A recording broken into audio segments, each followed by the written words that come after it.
Imagine walking down the street and you see a dog, thin and weak, rummaging through trash for a scrap of food. Or you see a cat, sad and alone, with no one to care for it. This is a growing crisis in Malaysia. Stray animals have become a major issue in our country, with thousands of cats and dogs struggling to survive every day. They suffer from diseases, hunger, abuse, and neglect. The question is, why is this happening and what can we do about it? Today, our presentation will dive into stray animal crisis in Malaysia. We will explore the causes and possible solutions that will actually make a difference. Let's start our findings. What if I told you that a single viral video could change the way people look at stray animals? This is exactly what happened to Kopi, a gentle stray dog in Terengganu who won the hearts of Malaysians, but only to be killed during a culling operation. This sparked outrage and brought attention to a much bigger issue: how we as a society treat strays. Kopi wasn't just any stray. She was a symbol of compassion when a video of her playing with a kitten went viral. People adored her, but in October 2024, she was shot by the Besut Municipal Council. Imagine that, an innocent dog known for her gentle nature taken down by bullets. Why? Because she was a stray? Her death led to national outrage. Animal rights activists, pet lovers, and even people who never cared about stray issues started speaking up. Malaysians demanded justice, ethical treatment, and re-evaluation of how we treat stray populations in Malaysia. This isn't just about Kopi anymore. It is about how all strays will face the same cruel fate. Now, the question is culling really the solution, or are we just ignoring the root causes? Let's talk about what most of us don't consider when we see stray cats roaming around our neighborhoods. Public health. Did you know that stray cats actually carry diseases that can pass on to humans? A study in Klang Valley showed that 5.5% of cats actually carry Toxoplasma gondii. And there's a parasite that causes serious issues to those with especially poor immune systems. Now, before you start eyeing every cat suspiciously, let's be clear, not all strays are dangerous. But it does mean that uncontrolled stray population can increase the risk of disease transmission. So instead of ignoring them or harming them, wouldn't it be better to manage their health through proper sterilization and vaccination? Beyond health risks, stray animals also affect the environment. Stray cats, for example, they are natural hunters. They prey for birds, lizards, and small wildlife. This might not seem like a big issue at first, but over time, this disrupts the balance of local ecosystem. And it's not just about wildlife. Stray dogs and cats often scavenge through garbage and spread their litter everywhere, attracting pests. The more we ignore this issue, the bigger the problem becomes, not just for our animals, but for our communities too. For some people, stray animals is a minor inconvenience, but for others, it's a real thing. Take the case of the 4-year-old boy in Pita, Sabah. In June 2023, he suffered from an attack of 6 to 7 stray dogs near his house. Imagine how terrifying that must have been. Thankfully, a couple intervened and saved him, but he still suffered from many injuries. Incidents like this highlight why we need better stray management. But the only solution isn't just culling. As we saw with Kopi, that leads to other issues. So instead, we need humane and effective approaches like spray and neuter programs, responsible pet ownership, and community-based initiatives. So what do we do next? We've seen the emotional, health, environmental, and safety impacts of the stray animal crisis in Malaysia. But before we talk about solutions, we need to ask ourselves, how did things get this bad? What causes the stray animal crisis to keep growing? To address this issue, we need to talk about the root causes. The truth is, not just one person, it's a combination of poor management, weak enforcement, urban expansion, and even financial limitations. Let's break it down. When was the last time you saw a government-funded neuter program being actively promoted? Yeah, probably never. And that's a big part of the problem. Unlike in other countries where stray control is managed through widespread spaying and neutering, Malaysia lacks large-scale government-funded initiatives to humanely reduce the stray population. The few shelters and adoption centres we do have are constantly overcrowded, struggling with limited resources. And then there's the public mindset. Many people see strays as pests, not living beings that deserve care. Instead of helping, they complain, call for culling, and worse, mistreat the animals. Without community support and government intervention, the problem just keeps growing. Now, some of you might be thinking, Wait, doesn't Malaysia have animal protection laws? Yes, we do. The Animal Welfare Act 2015 exists, but the real question is, does it really work? The sad reality is that enforcement is weak. People abandon pets all the time, and yet how often do we hear about someone being fined or punished? Without proper pet registration and microchipping, it's nearly impossible to track irresponsible owners. And then there's the issue of culling. Right now, the government's main response to strays is to remove or kill them after they become a problem, like when a dog bites someone. But this is just a temporary fix. It doesn't stop more animals from being abandoned or breeding on the streets. In the end, it's a cycle that never ends, and both humans and animals suffer. Now let's look at another major factor, the way our cities are expanding. As we build more roads, shopping malls and high-rise buildings, where do the animals go? The answer? Nowhere. They lose their natural shelters and food sources, forcing them to enter urban areas to survive. But in these environments, they're not seen as animals just trying to live, they're seen as threats. People worry about hygiene, diseases, and aggression, and that leads to more hostility towards strays. They get chased away, harmed, or worse, poisoned or captured. But the problem isn't the animals, it's how we've pushed them into environments where they are not wanted. Of course, we can't ignore the very real health concerns. Strays can carry diseases like rabies, toxoplasmosis, and leptospirosis, which can spread to humans and pets. This makes stray control a public health issue as well. But here's the thing, managing stray populations isn't cheap. Rescue groups, NGOs, and even government agencies struggle with funding. There simply isn't enough financial support to run effective rescue programs, provide vaccinations, or build proper shelters. So what happens instead? Strays are left to multiply, the risks increase, and the problem gets worse. It's a frustrating cycle that won't change unless real investments are made in long-term solutions. So when we ask, why is the stray animal crisis so bad in Malaysia? The answer isn't simple. It is a mix of weak policies, lack of resources, changing environments, and public perception. We've just explored the root causes of Malaysia's stray animal crisis: lack of community support, urbanization, and inefficient managing. But if all the laws are already in place, why is this still such a big problem? Malaysia's Animal Welfare Act 2015 was introduced to protect stray animals from cruelty and neglect.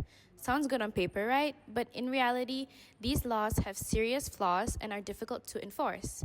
So let's take a look at a few reasons why these laws aren't doing enough. First, let's talk about who this law protects. While the Animal Welfare Act was designed to safeguard animals, it primarily focuses on pets and domestic animals. That is great if you have pets at home, but what about the thousands of strays on our streets? Truth is, stray animals do not receive the same level of legal protection as household pets. The law doesn't clearly outline their rights or establish rescue or rehabilitation measures. So, when the animals are abused, ignored, or culled, there's nothing the law can do to protect them. In other words, the animals that need the protection the most, the law often forgets. But even for animals that are covered by the law, enforcement is a major problem. Yes, there are acts that lay out the penalties for people who abuse animals, but we can ask ourselves, how often do you see people getting punished? Many cases of neglect and abuse go completely ignored. Why? Because enforcement is weak. Authorities don't have enough resources, training, or even motivation to take action. Stray dogs are poisoned, kittens are abandoned in boxes, and yet nothing happens. No reports, no investigation, and no justice. So even though the law exists, it's only as strong as the people are willing to enforce it. And right now, it's just not happening consistently. Now, let's say law enforcement improves. Would that be enough? Not really, because another big issue is that many people don't even know about their legal responsibilities when it comes to animal welfare. Think about it. How many people in Malaysia actually know the laws on pet abandonment? How many people understand what it counts as animal cruelty under the Act? Most people don't even realize they could face fines or jail time for mistreating an animal.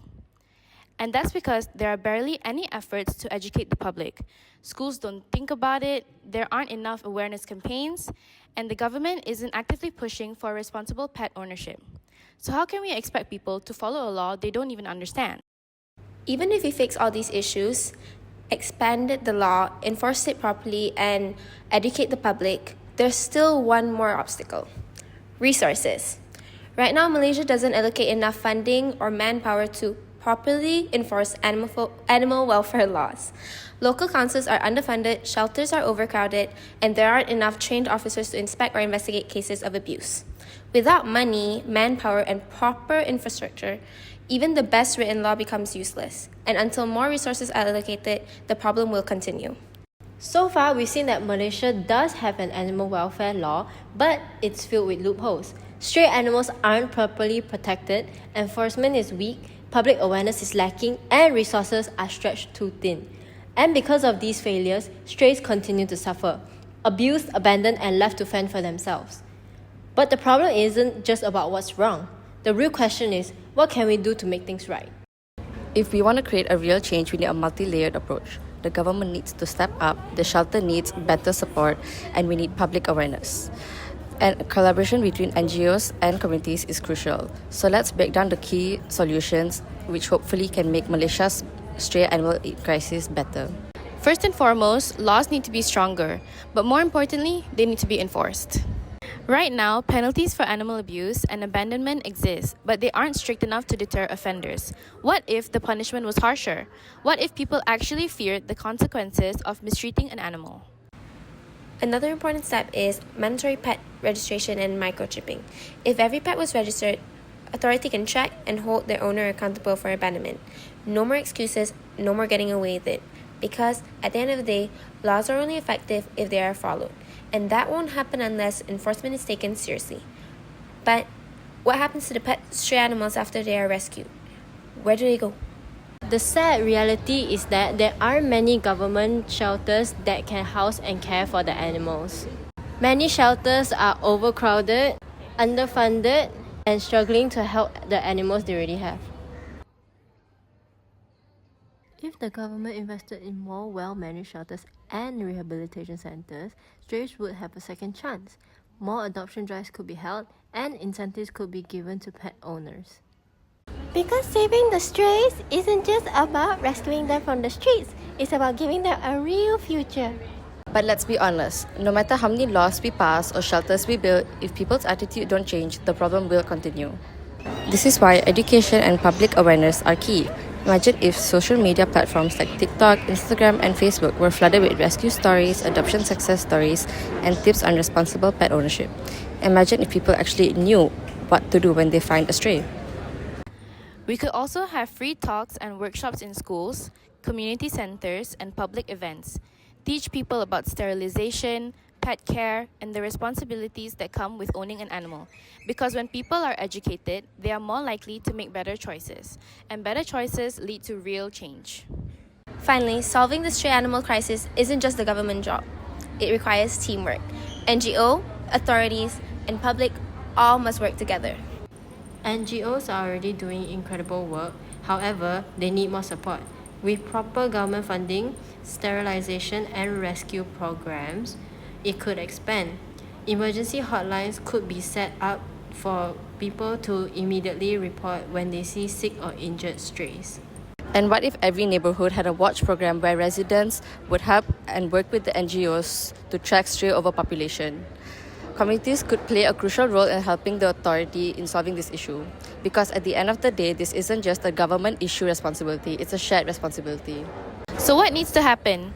Stronger laws, more shelter, better education, and greater collaboration.